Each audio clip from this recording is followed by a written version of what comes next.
Today we're going to be talking about year-end planning for Stage 100. Our agenda is our preparation, calendar year, fiscal year, where to go for your year-end resources, and Q&A at the end. Preparing for calendar year, verify that you have a disaster recovery plan, meaning you have a backup somewhere off-site. In case a disaster was to happen, you could go ahead and restore and be back up seamlessly. Set up your paperless office to verify that all your period end reports are going to paperless. Create a copy of your live company before closing the year. Create a backup company. Calendar year versus fiscal year, regardless of which you are on, calendar or fiscal, you will have to create your new year in Stage 100. Meaning if you're posting transactions to 2019 and you haven't set up your fiscal or calendar year, you will need to do that. In order to process year-end tax forms for Stage 100, you must install the 2018 YearEnd and year-end e-filing for Atrix. The YearEnd is typically available the third week of December. We're hoping it'll be released next week, about the 19th. Before installing the YearEnd, validate with Stage 100 and any third-party applications are compatible. Supported versions of Stage 100 are 2018 Product Update 2. That includes Payroll 2.18.2, 2017 Product Update 1, 2016 Product Update 5. This is the last year for 2016. This is your end of life. You will need to plan to upgrade sometime next year in order to keep up with your correct forms for filing your 1099s for next year. This is a slideshow showing you basically what I explained previously, what versions are supported and when their end of life is, and whether there's some hot fixes, online support. To determine your current version of Stage 100, open up Sage, go to your launcher, go to Help. You're going to go to About Sage, and there it will list your version, whether you're on Standard, Premium, or Advanced, and what product update you are on. It also lists your customer account number as well as your serial number.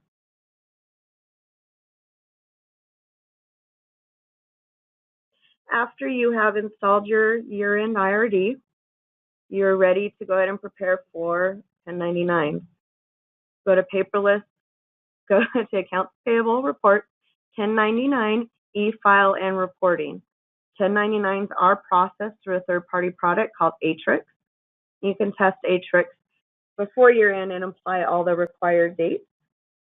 If you don't have forms purchased, you can go ahead and purchase them through Sage, or you can purchase them from Office Depot or another office supply store, or you can also have Atrix file and mail them for you.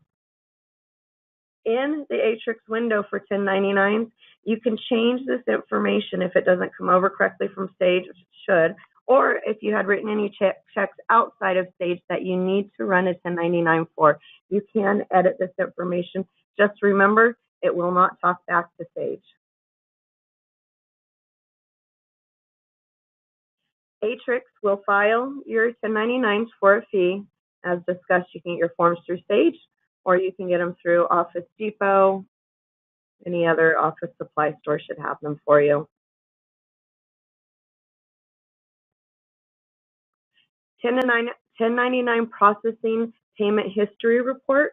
This is a good report to verify, if you haven't already, which vendors are subject to 1099 and tying them out to their 1099 payment history. This should tie your payment history report.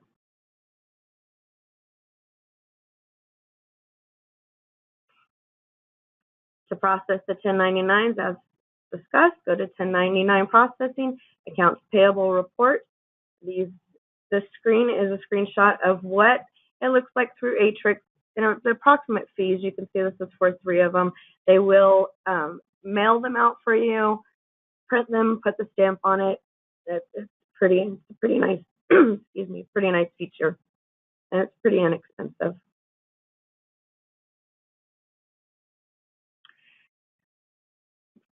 Set your next fiscal year general ledger setup fiscal year maintenance. This is what I was discussing, is setting up your next year for processing. If you start processing into 2019 and you haven't set up your new fiscal year, you could run into problems. I highly recommend making sure that this is done ahead of time before you get into the new year and close out your books for 2018.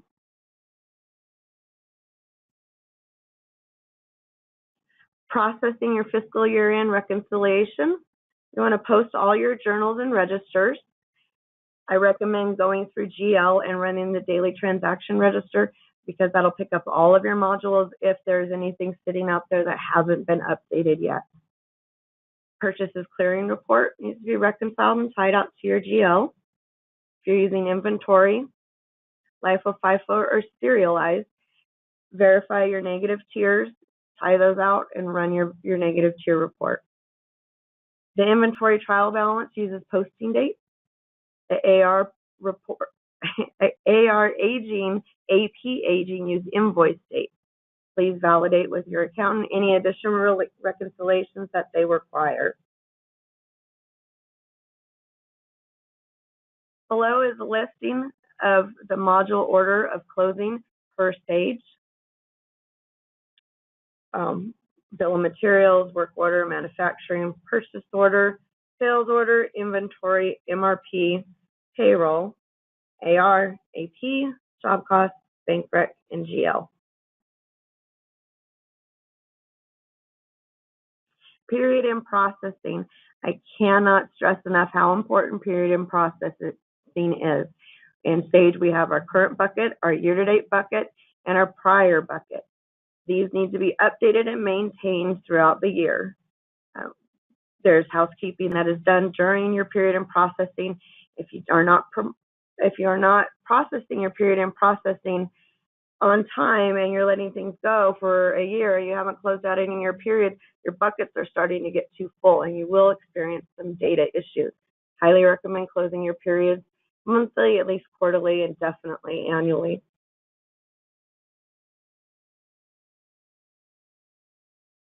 This is a checklist of what Sage recommends your closing process order. I recommend leaving GL open at the very latest. Usually you have year-end CPA adjustments that need to be done, and journal entries that need to be done for audit purposes. I do not ever recommend reopening AP, AR, or any of the other subsidiary modules after you've closed the period. So make sure that you've reconciled those, tied them out to your GL, and you're ready to move on.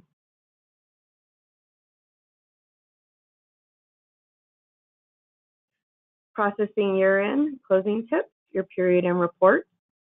Period end will purge history based on our perimeter options. Your PO history. General ledger controls what periods can be posted. General ledger can be reopened. I said I don't recommend reopening any other modules after you've closed and reconciled.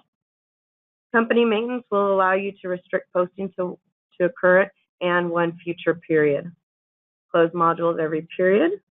And verify you have a year-end backup, which can be a copy of a company within Sage 100. We have all of our year-end resources. Sage does a phenomenal job at Sage City for the year-end information. They have right here. You can get all the information that you need.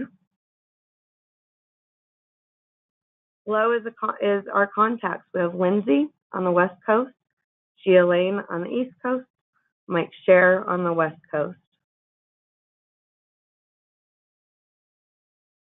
I'd like to bring up Sage Summit for Sage 100, which is in San Diego or Atlanta. If you'd like any more information on this, feel free to reach out to us. And now I'll open it up for question and answers.